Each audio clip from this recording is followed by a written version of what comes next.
All right. You literally had the right answer. You circled the wrong one. Yeah. So find. So here we go. Let's jump in here. Like a pool. That's right. Find the general solution of f prime prime of x equal to the sine of x plus 2. What is that? And find the particular solution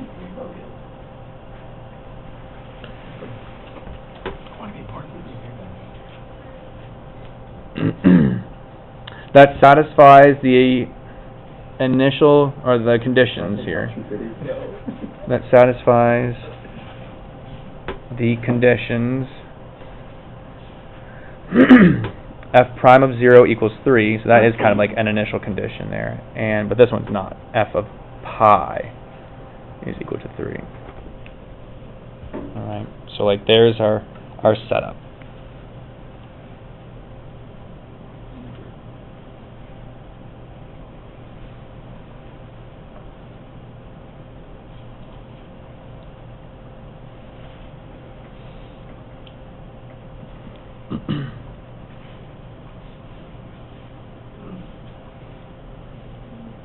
Alright, and so Is this calculator or not? the general solution, non-calculator. I think we should do this without a calculator, yeah. So, basically what we want to do here is we want to take f prime prime of x equal to sine of x plus 2. Alright, we're going to rewrite that. Or not rewrite it, I'm going to just copy it down here. Actually, I'm going to go ahead and say this. So we'll say then f prime of x, to get that first derivative, it's going to be the integral of the sine of x plus 2 dx. Right? We want to integrate. To get f prime, we want to integrate sine of x plus 2 with respect to x. Remember again, this dx here and the integration symbol, these are like, they basically like the group what's between them, and that's the thing you're integrating. Okay, so between the integral symbol and the dx, this is the thing that you're going to be integrating, sine of x, the quantity sine of x plus 2. If you want, you can put parentheses around it. You don't need to. They're implied. Anyway, what is the integral of sine? Negative cosine. Negative. Yeah, you watch the signs. It's SIGN signs. It's cosine. Okay, so negative cosine. And then the integral of 2x, and then plus c. All right. Yes, if we integrate sine of x individually, it has a plus c, and the 2, when we integrate it, has a plus c as well. But both those plus c's combine together to form one constant. Okay, so you don't have to write plus c for each individual thing that you integrate. Just write one generic kind of plus c there when they're all together. All right, so there is the integral. This is the general solution. Okay, it's the general solution because we don't have a value for c, right? There's like an infinite number of possible solutions here. We just change that c value to whatever number we want. We need to find the particular solution, and to find that particular solution, what can we use? What data or what information can we use here? So f of pi equals 3, do we want to use that piece of information? Yeah, why don't we want to use f of pi equals 3? This is information about the function, the original function f. This is the derivative. So we want to use 0 and 3. Yeah, exactly. So 3 equals then negative cosine of 0 plus 2 times 0 plus c. Alright, cosine of 0 is 1, but it's then negative 1 though, right, because it's a negative cosine. So we get 3 equals negative 1 plus c. So we have a very complicated equation here to solve, and so c is 4. Tricky. Got to add 1 to both sides there, okay, to solve. Okay. Let's move on then. So that's the first. So our solution, our particular solution for the first derivative is sine of x plus, not sine of x, negative cosine of x plus 2x plus 4. Of course, we want to integrate that, though, once more to get the function f.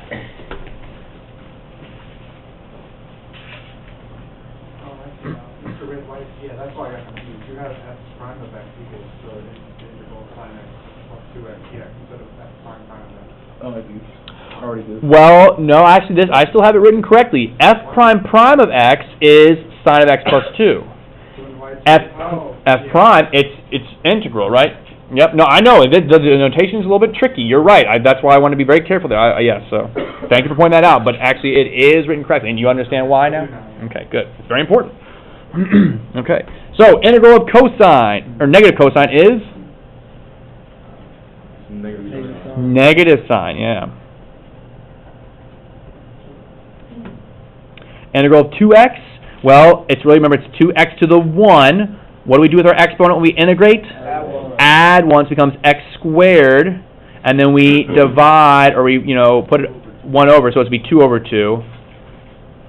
And then an integral of 4x, and then plus c at the end there. Again, each of these individually have a constant integration that you could all write negative sine x plus c, 2 halves x squared plus c, 4x plus c, and then, but the idea is that all those constants we can combine together into 1, the plus c right there at the end. All right, so that's f of x, and now we can, plug in, right? What can go over here? Bless you. We can plug in this point, so f of pi equals 3. So that pi, where can we plug the pi in? And for x, and then the 3, where is that going to go? On the left-hand It's side. 3 equals, negative sine of pi plus pi squared plus 4 pi plus c. All right, sine of pi is 0. So negative 0, 0. And we get then 3 equals pi squared plus 4 pi plus c. And so to solve for c, Subtract everything else? subtract it all over. Yeah, it's going to be a combination of things, but that's okay. This is still a number. Even though pi is a Greek letter, we're using it to represent 3.1415926, so on and so forth, right? So How many digits of pi do you know, Mr. Woods? I just gave them. That's all I know. I know the 3. So that means our final function f is negative sine of x plus x squared plus 4x This is completion. plus 3 minus pi squared plus 4 pi. Say again? Should be minus 4 pi. Yes. Did I make a mistake? Or with the parentheses around. No, it should be minus 4 pi, because you subtract over the negative pi. Oh, it should be negative 4 pi. My mistake. Yes, I subtracted incorrectly. My mistake. Yes, thank you.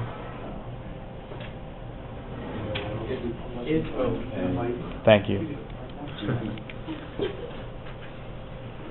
Yes. Thank you. So there is the particular solution to f prime prime of x. Okay, remember the general solutions were these answers that had the c's, right? Those are the general solutions. But then the particular solution, the original function, is that. So we just had to integrate twice. If you're given the second derivative and you want to find the original function, you just integrate twice. I see what you're talking about there, Mr. Woods. I see. You see? Yeah, I see. Good. Reminds me of a joke about pirates. It's a pirate's favorite letter. They say, "Arr, but his true love is the sea." So, it's true. Or the treasury. Okay, anywho, here you go. Let's try another one now. Particle motion, a ball. Oh, God. A ball-like particle. A ball is thrown upward. A ball is thrown upward with an initial velocity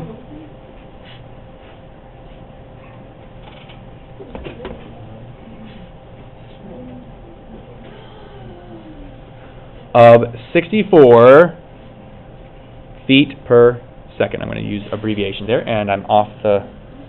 There we go. From an initial height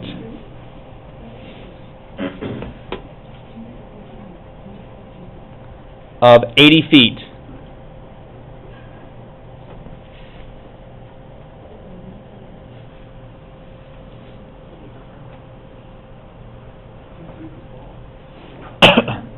Why did they throw shot out of one of those like CO2 cans, like that, you know? Why did they throw the ball? Yeah. Why they shoot the ball? The ball or the throw it? I don't know.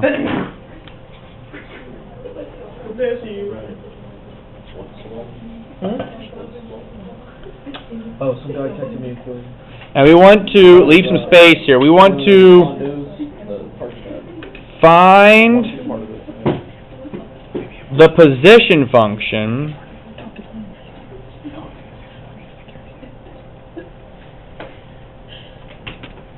given A of t equals negative 32 feet per second squared. Right? I believe that is the acceleration due to gravity, right? In feet. Yes. Sorry for all you physics folks that use the metric system all the time. But we're in America. Yeah, America. negative 8.9 meters per second squared, actually. 9.8. Or 9.8, I'm sorry. Actually, Ryan. That's right. Actually. 9.8 meters per second. All right, now before we do this, right, we're given the acceleration, we want to find position. Let's refresh our memories. Remember,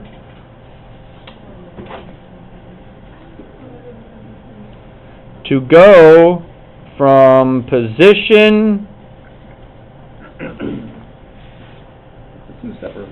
to velocity to acceleration. Right, so going this direction, from position to velocity acceleration, what do we do? Take the derivative, I'm going to write the word differentiate, right? Right. But, to go from acceleration to velocity to position, that is backwards, what should we do, Anna? If we differentiate to go from position, velocity to acceleration, and we want to go acceleration, velocity, position, we should integrate. That's right, we should integrate. Separate but equal is not equal. Integrate, guys. All right, in honor of Martin Luther King yesterday. We're going to integrate today. There it is. Big parentheses.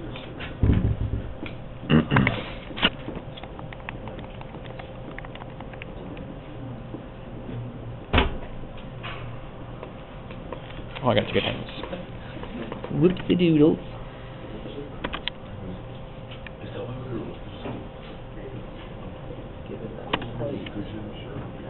So, let's do that, all right? So, Nate, we want to find the position function, given the acceleration is negative 32 feet per second. So, if I have acceleration, it's negative 32. What do I need to do? Antiderivative. So, integrate negative 32. We're going to integrate with respect to what variable here? Well, x, yeah, in this case it's t, right? When we're dealing with particle motion, traditionally it is t. Now, granted, if you used x's, I don't think that's necessarily wrong, but I'm using x. we do want to use t's in general when we're talking about particle motion, especially with respect to time and stuff. So anyway, what is the integral of that, Nate? What is the integral of negative 32 with respect to t? Yep, and I'm gonna stick with the t's, but that's okay if you want to use x's. Okay. Okay. All right. And then, well, now we've got this c though. So our velocity function is negative 32t plus c. Before we integrate, we should really try and figure out what that c is. How can we do that? Okay, what are we going to plug in? You're going to plug in a point. Oh, okay, so yeah, so what information are we given here about the velocity? 64 feet per second. That's initial velocity. That is an initial velocity. So we've got a velocity, but we don't. What's the time associated with that velocity? Right, the word initial.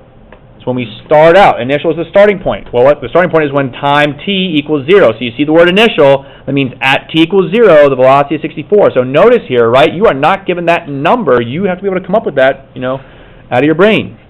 T equals 0, 64. So So that means 64 equals negative 32 times 0 plus c.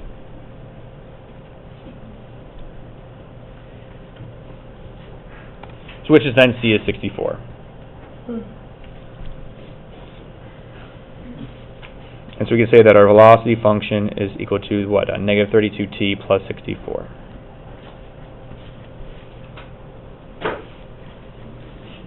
Okay, good. Thank you, Nate. And so then from the velocity, we want to get the position. All right. So, Mac, what do we have to do now? We have the velocity to find the position. We integrate. That's right. So, x of t we'll say, or you could use s of t. Actually, s of t might be the more appropriate one. Maybe I'll put a little s there instead, a cursive s. So, s of t. And we're going to integrate negative 32t plus 64. Looks like a... No, yeah. I'm sorry. S of t with respect to t. Okay? Very good. All right, Mac, integral of negative 32t. Wait, why did you put that there? I don't understand. Put what there? The dt, or the dx, or whatever. And because just like when we take the derivative, we want to keep in mind what we're differentiating with respect to, right? For example, when we had like 2x plus, or 2x squared plus 3x plus 1, and I was asking you like way back to like take the derivative of that, you always assumed in this case we're taking the derivative with respect to what variable? X, right. So we end up with 4x plus 3, so on and so forth. But then sometimes we had like related rates, right? Where it was like, x plus x squared plus y equals, 10, and that the related rates we would differentiate with respect to t, so it would be like 2x dx dt plus, the derivative of y is going to be dy dt equals 0. So it's just important, that's all. But you're right, in general, it's kind of like, I don't think we're going to really be integrating with respect to any other variable besides the variable that's there. So it's important to write, though, just to kind of indicate that we are going to be integrating with respect to t. That's all. It just shows we're integrating with respect to t. Okay, is that like clear it up for you, basically? Yeah. Okay, so you're right. I mean, do we need to write it? Like, could you do it without it? Sure, but for appropriate, kind of like work showing. Yeah. Anywho, all right. Integral of negative 32t. Remember, that's negative 32t to the 1. So what was that? What does t to the 1 become? 2. T to the 2, and then out front it'll become negative 32 over. It'll become negative 16, but that's divided by 2 though, so it's over 2. And that will simplify to negative 16 then, yes. And what's the integral of 64? Yeah, or again, t for our purposes, yep. And then plus c. Okay, very good. So then, that becomes negative 16 t squared plus 64 t plus c. Add 1 to, like if that was t squared, it would be 2t, and then put 30. 1/3 out front. Mm-hmm. Or over 3 out front, yeah. Whatever's number is out front, you put over 3. Yep. All right, let's go to, so Drew, how can we find the c in this case? Initial height of 80. And that's going to equal, and then what's our time then? Right, because again, it's initial height, so time t equals 0. So negative 16 times 0 squared plus 64 times 0 plus c. So c is then just 80. Is that typical of particle motion problems, given the initial velocity that is the... I mean, if it's initial, then that's kind of how it works out. And actually, there's a formula. This follows the actual formula for particle motion that you guys maybe have seen in physics classes, where it's like, it's like a sub 0 of x squared plus v sub 0 of x plus x sub 0 or whatever gives you, like, these are all, like, all those coefficients in a position function. Those coefficients mean something. Like the first one's the acceleration, the second one's the velocity, initial velocity, and the third one is the initial position. So it kind of works out that way. Yeah, kinematics. Sorry, yes. That's one of the horrible things about this. You don't need calculus, but you need like you said, you need it for that. Right, you can like just pick it out, but it's also helpful to see the connection though too. So there's our position function. My mom doesn't buy like cases of water at the gas station. Okay, there it is. Questions on any of that? Cheating conversion. I want to do one more thing here. I think I have enough space to fill it in. Shh. So, on the quiz on Thursday, you should be able to do something like this. All right, and we'll get more practice with it too, but you should be able to do something like this. We'll do more practice. Quiz, I think, is just actually on the front. It's just a front. That's it. Nice. Now, you might need some more space, so one side of a page. Yeah, but how many problems are on that page? 50 of them. No, actually, I don't know how many. There's like 2 columns, like stable through A, but there's like 6 parts.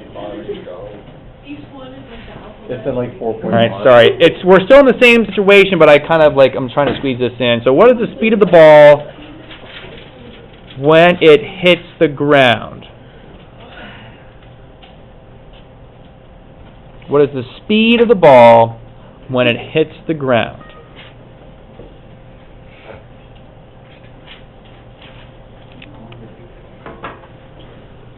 Good question. This is one of these questions where... Can we assume the ground is 0? We'll get to that. So, this is one of these questions where you need to, there's a couple steps involved here. It's not just plug and chug. You got to, think through this through. So, first thing we're asked is, what is the speed of the ball? So, to find the speed of the ball means we want to look at what part? Position, velocity, acceleration. We want to look at velocity. Okay, so specifically, we want to find the velocity of the ball at time t when it hits the ground. Well, when does the ball hit the ground? 1-0. When the position equals 0. This is important, all right? So speed of the ball, that's dealing with velocity. We'll put a little v of t in here.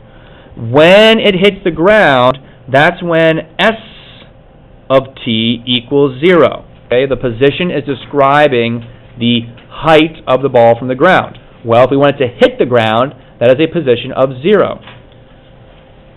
So we first have to figure out what? The C value. Or no, I'm just kidding. We have all the C values, yeah, I know. We need to figure out when the position is 0 first.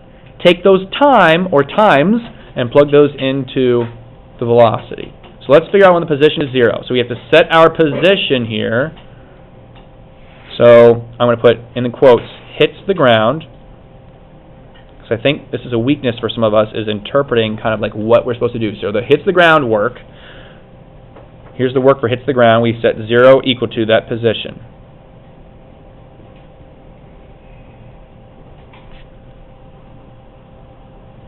All right. Now before we go and try to factor this into 2 binomials, what can we do first? There's a GCF. What is our GCF here? Yeah, 16 it looks like. I think we can do a 16 here, right? Yeah, so it becomes, I'll pull out a negative 16, so we get t squared minus 4t plus 5. Does this factor? I made a mistake. Yeah, it should be minus 5.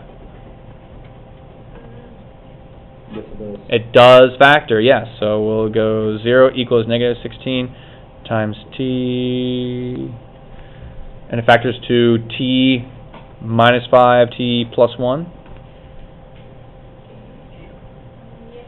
Yes. Yeesh. So t equals 5 and t equals negative 1. I'm not going to actually bother, you can solve that. It's a simple equation there. I'm not going to bother doing that one. Okay. So t minus 5 equals 0, t plus 1 equals 0, so you get t equals 5, t equals negative 1. I see the analysis for this. Okay. I see. Okay, t equals 5, t equals negative 1. So those are 2 possible answers, right? For the velocity, or speed of the ball? What's that? It's got to be 5. Why has it got to be 5? Because it started at 80, so where it was below that is where the ground, but Right, we want to go back in time here. So we're gonna get rid of the t equals negative 1. Okay, we're not talking about going back in time.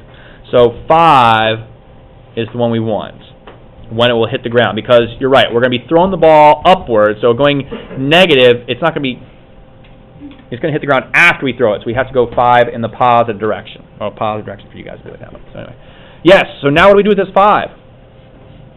Plug into this lump. Plug it into v of t. So we want to find v of 5, which is negative 32 times 5 plus 64. So that's negative 160 plus 64, so negative 96. And what should our units be here? Yes, we can do units. Feet per second.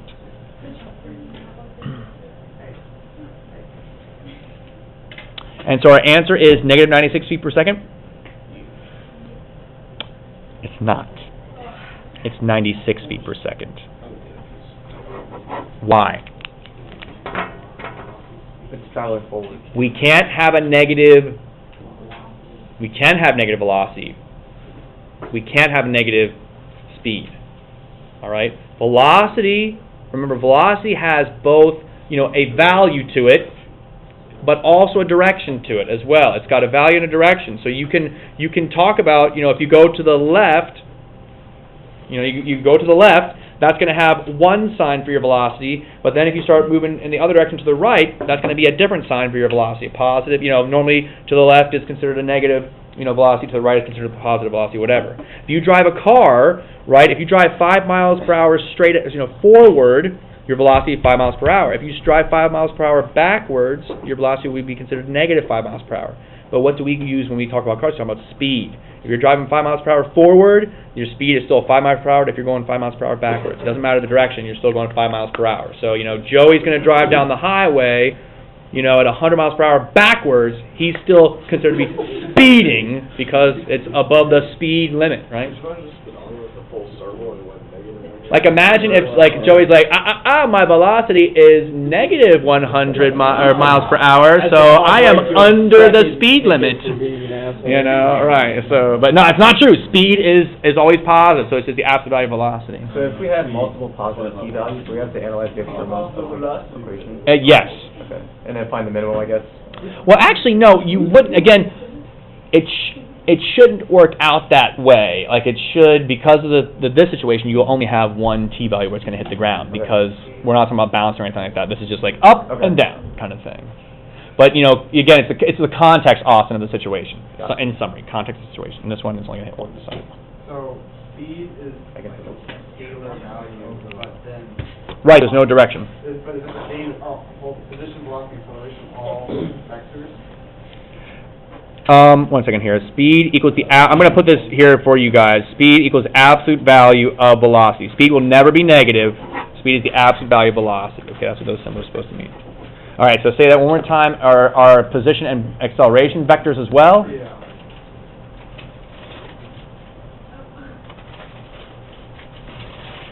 Velocity, yes, for sure. But yeah. You think acceleration too? I could see it. I don't think position would be, though. But you do have the sign, like positive or negative being like right and left.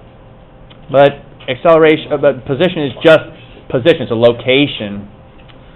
So I don't know. So there would be like a question, there wouldn't be a question that actually make you think about this, would there? I mean, not to the extent, not any more than the extent of what I just asked right here. The cool air came on. You guys feel it? It's getting cooler in here now. Yeah. So, not any more than this. Not any more than that. Okay. So yeah, that's a good question though. I am not, as you can tell, not as well versed in physics. But yeah, velocity would definitely be. I would say monster. I'm sure you told me at one point. Yeah. Acceleration and position was Something to consider. All right, moving on here. Let's continue with this fun. More notes? I think so, yeah, but I don't know. Like you said, that was the last part, actually. That was from catching up from yesterday, or from last time we were here. Okay. All right, here we go. A particle. Yeah, more. So now we're going to be talking about an actual particle motion.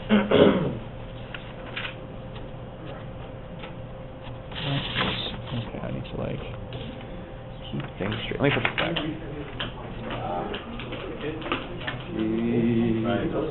Right. Yeah. We're gonna make so much money. And we make... You're fucking miserable. That's what we're doing.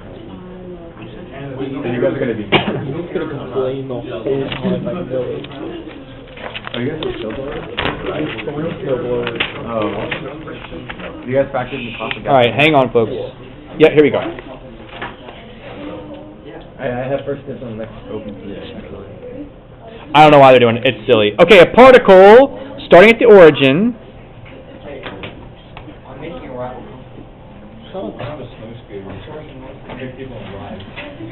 Moves along.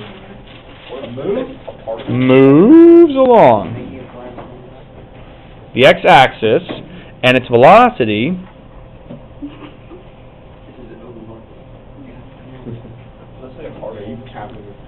a particle, yep, sorry, Go Bernie. is modeled by the equation. The velocity equation? Yes, I'm giving you the velocity equation. Its velocity is modeled by the equation v of t equals 6t squared minus 30t plus 24. T is in seconds. V of t is meters per second. All right. Who's it say under XX? I'm just saying, you're gonna get There's no XX. And its velocity is modeled by the equation. Yeah, I'm not saying I'm saying it. Oh, this is just cool. I don't know why they pump this cold air in here. Yep. Yeah. I know. Helps us breathe. What do you want us to find? Put it down the list. All right, so we all good so far on this? Situation, a particle starting at the origin moves along the x-axis, and its velocity is modeled by the equation v of t equals 6t squared minus 30t plus 24. So it's a random particle. We're no longer talking about like a object in a flight path. It's just this weird particle that happens to follow this particular velocity. All right, letter A. How is A, what? Un momento, por favor. Sí.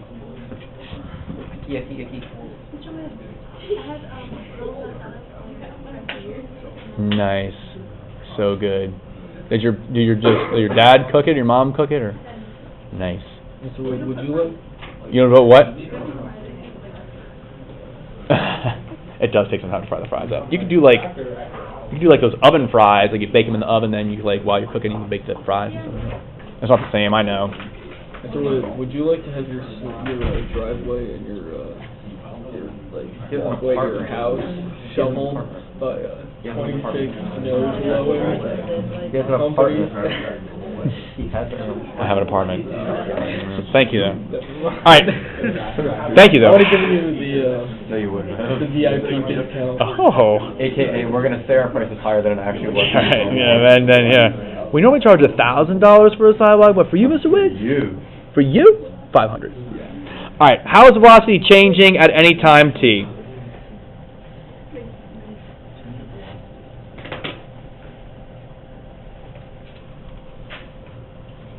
All right. So again, the question is, how is the velocity changing? Which means, Emma, what do we do? What describes the change in the velocity? What concept? Okay, what do we do? If we want to find how the velocity is changing, what do? Take the derivative of the velocity, and we know the derivative of the velocity is so the changing, acceleration describes how the velocity is changing at any time t. So yeah, we just want to take the derivative here. So v prime of t equals, what is the derivative here, Emma? 12t minus 30. So we could have like derivatives intermixed with integrals, right? Keep on your toes about that. We're not going to just... That's right, it's the anti-integral. You can think of it that way. All right, letter B. What is the particle's position when the acceleration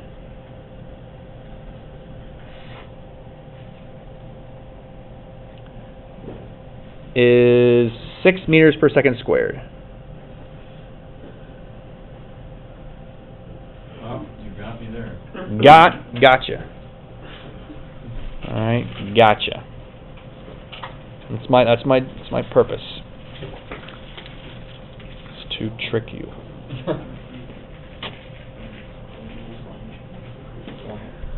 Alright, so our main question is to figure out what?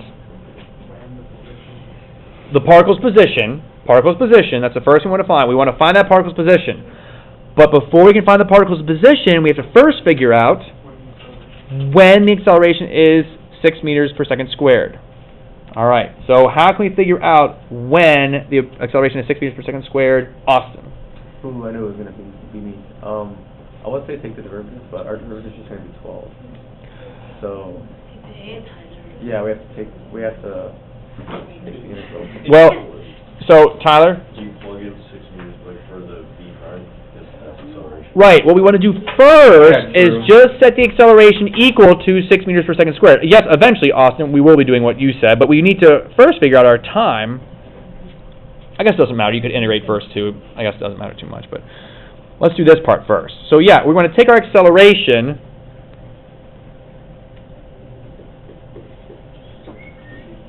and set it equal to 6, because we need to figure out when the acceleration is 6.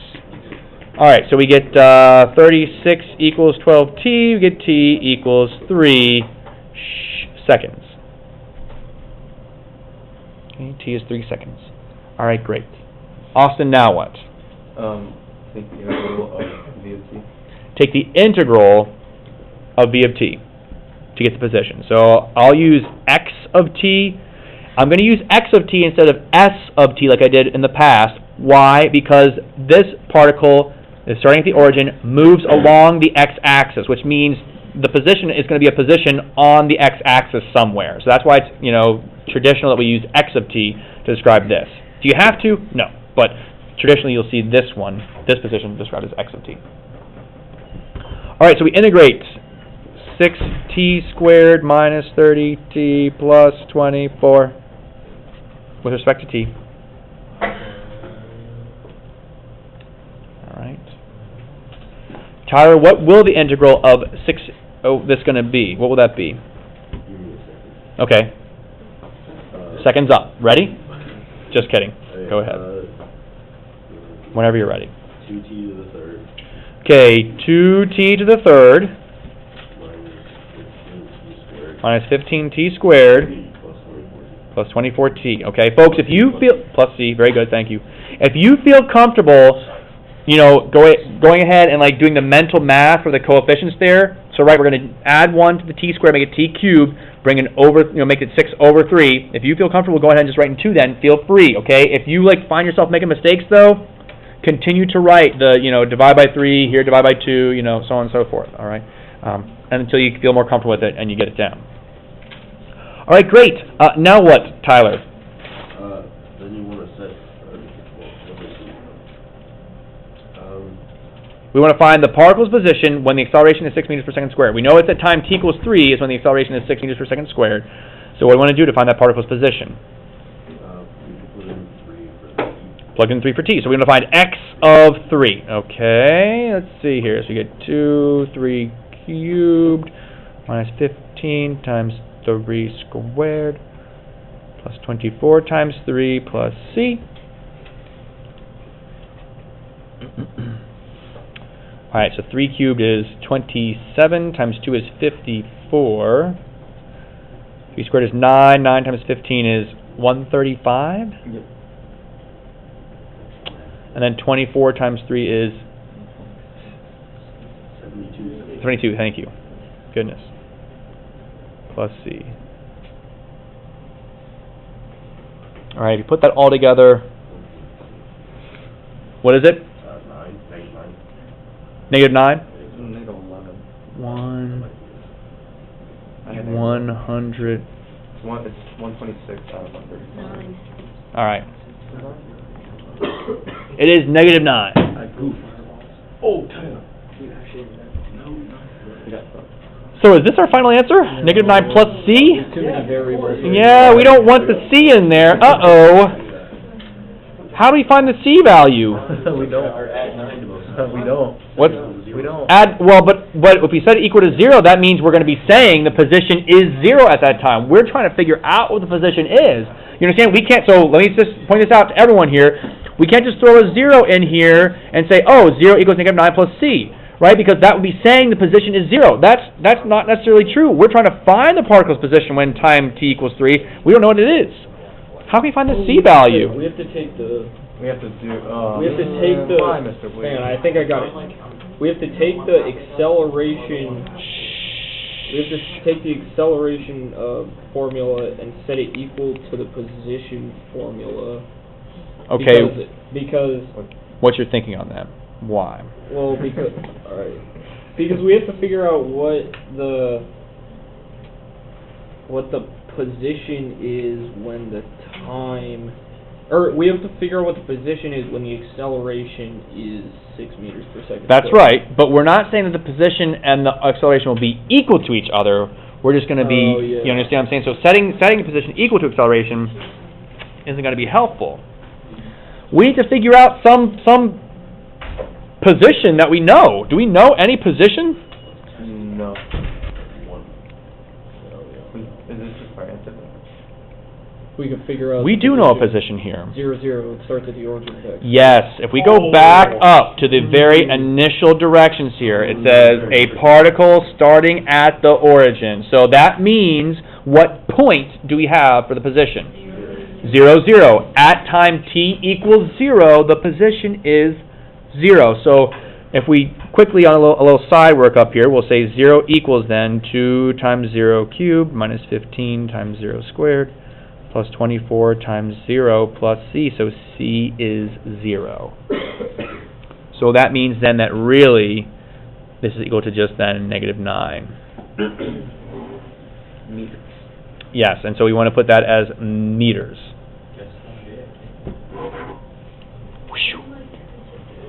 Scooch it up. Sorry about that, yes. Mm-hmm. No, so C is 0. X of 3, like this whole thing here, we don't know. That's the point there, Connor. We don't know what the position is. If there's no other side to add to. This whole thing is X of 3. We're trying to figure out what the position at 3 is. Does that make sense? All right. Yeah. All right. Letter C. What is the particle's speed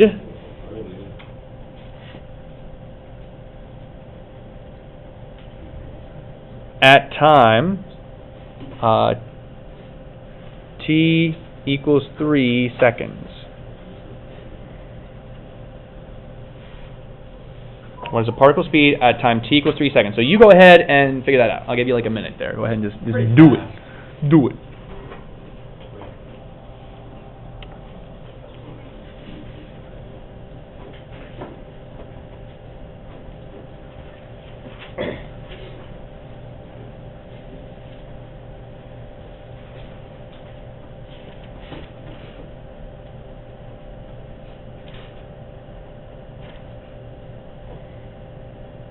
Don't forget unit. Please include units too. Please include units. Correct units, please.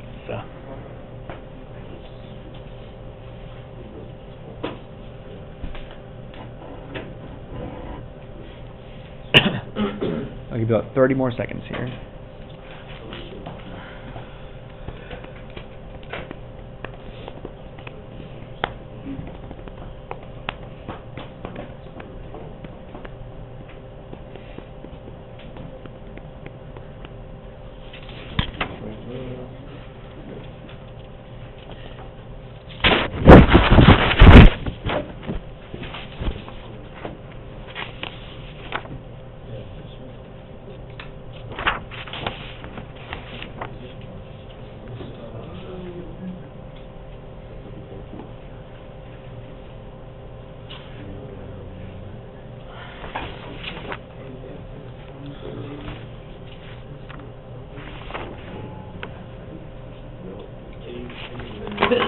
Bless you.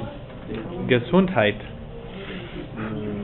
Dog, this game where you said please include units. Yes, please do. So hopefully we got negative 12 meters per second. No. Wrong. I did. You're Wrong? If I'm going backwards at 100 miles an hour, I'm still going 100 miles an hour. That's right, Joey. Positive 12 meters per second is the answer. Good job. Okay. That's right. Killing my dreams. I know. You think you can trick that police officer, but man, he knows his calculus. Yeah, the radar gun gives him a negative loss. Like, That's right. How's that? I thought I got a camera ticket, but apparently it's not actually. Joey's going to go vandalize all the speed limit signs to say velocity limit, and he's like, starts driving backwards as fast as he wants. Start driving backwards as fast as he wants. That was, the original velocity function we were given right there. We actually given that, so. Any questions on letter C? All right, letter D. Oh my gosh, it's a win. I know. How'd you guys get so Never lucky? ending problem.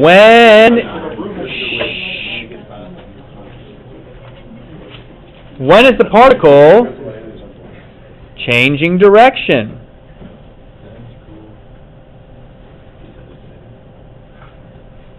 Oh, I like this.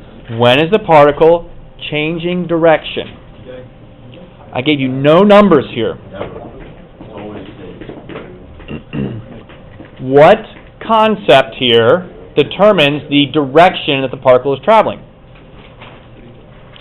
Negative versus positive. It's the velocity. Specifically, if we're looking for when the particle changes directions, that means we want to see when its velocity is changing from negative to positive, positive to negative. So we're going to take our velocity here, set it equal to 0. And there's a GCF we can factor out. Looks like a 6.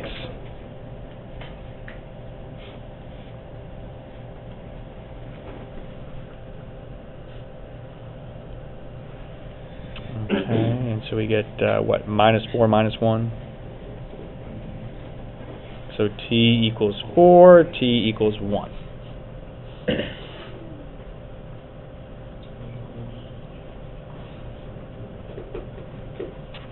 Number line. So yeah, little number line then. We're going to pick numbers for our test interval here.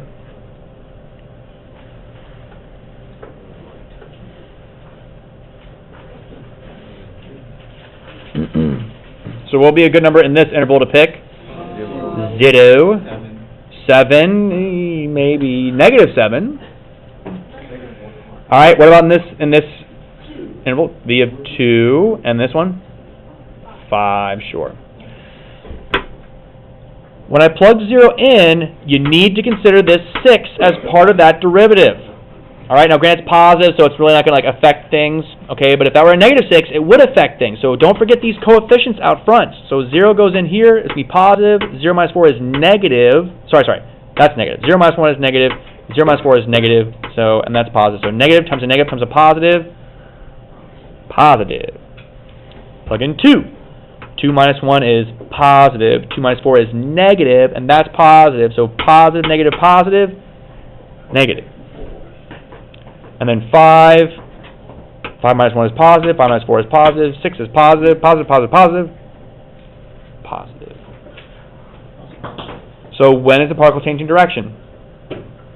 Time t equals 1. Right, the particle changes direction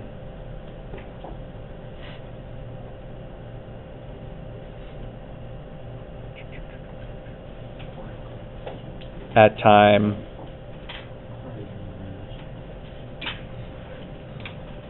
t equals 1 second and t equals 4 seconds, because I know it didn't say justify, but we should be able to justify here. What's our justification? How do we tell? There's relative extreme. So because, I'm going to say because velocity changes signs at these points.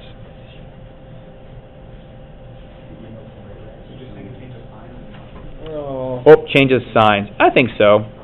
You could say change it from positive to negative, negative to positive there. That's probably better, I would say. My justification, because it just does. Yep, there's an E. This is an easy one. Easy. Tyler. This is an easy one. Again on Sunday against the hardling north. All right, when is the particle furthest left?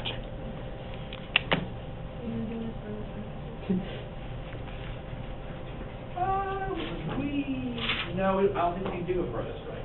What is furthest left for that? Because of the nature of. Wait. We're all service. We just have to find the time when it's at 0. Because it starts the No. Oh, no, this is easy. Because doesn't it start at the origin, which would be the furthest left? So No. Because it's Zero? It goes increasing to 1, then decreasing to 1 to 4. Yeah. Yeah, I think that logic is right.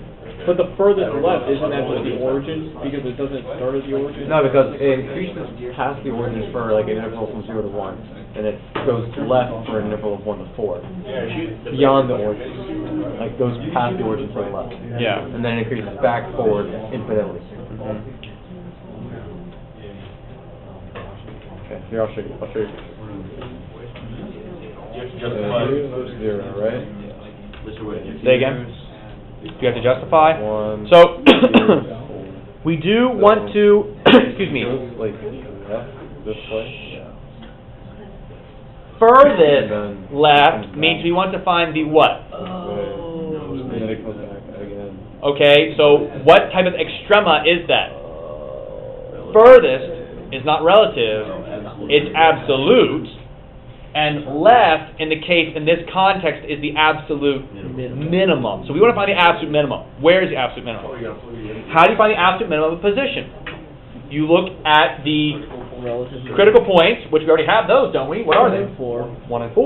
And we also check the endpoints of the interval. Now, granted, we only really have one endpoint for our interval. What's our one endpoint? 0. We have 0. Okay, so let's check it here. So we want to find the position at 0. Right, it's going to be equal to 0. We want to find the position at 1, and we want to find the position at 4. Now, granted, we know it's not going to be at 1 because that's a relative maximum, and a relative maximum will never be an absolute minimum, but we'll just do it anyway because I wrote it down, and why not? So, if we plug in 1 to our position function from up, you can't see it. Oh, sorry, yeah, I'm sorry, I got ahead of myself. It's x of 4, thank you. So x of 1, if I plug 1 into my position, where is it? C is 0, so it would be this one. So let's see here, it's going to be 2 minus 15, so negative 13, plus 24, so 11 meters, 0 meters. And if we plug in 4 into position, I'm just going to do, well, I'll write it out here. Wait, isn't... 2 times 4 cubed. Hang on, let me finish writing here. Plus 24 times 4. And again, our C is 0, so plus 0, but I'm just going to leave it as, you know. Alright, so what was the question again? What was, x of 0, okay. X of 0 is 0 because the position starts at the origin, so we know it's going to be 0 regardless, so we type in there. So isn't 1 a relative maximum? So right, so that's right. So we really did. How would that be? Yeah. I had said that. Yeah, I did say that. Yes, exactly right. So you know, I did it, but we didn't have to do it. All right. When we do that, we get negative 16 meters. And so when is the particle furthest to the left? T equals 4. Because the negative 16 position is we get it times 4. Do we have to show the work for that, or can we just kind of logic that? It doesn't say to justify it or show your work, so you can just reason it, right? Yeah. But the key, you got to be careful though, because we did increase some, and we don't know by how much we really increased. So this, even though we did decrease here to the 4, we could have increased so much that this little bit of decrease wouldn't be enough. So you got to be careful saying that for sure the absolute minimum. It could be at 0 where we started. So you got to be careful with that. Yeah. If you test 0, and then, like if you test negative 1 on this underline to make like 0 a critical point, it comes out positive. Could you then use that to show that it's like?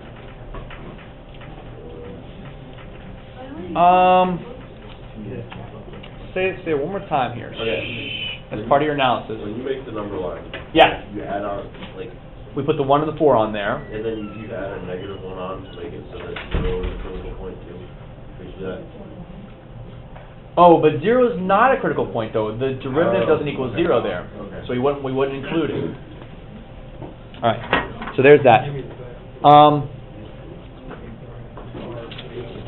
I have one more here, but I think we're not going to have enough time, so we'll get to that one tomorrow. I'm going to give you guys your assignment then for tonight, okay?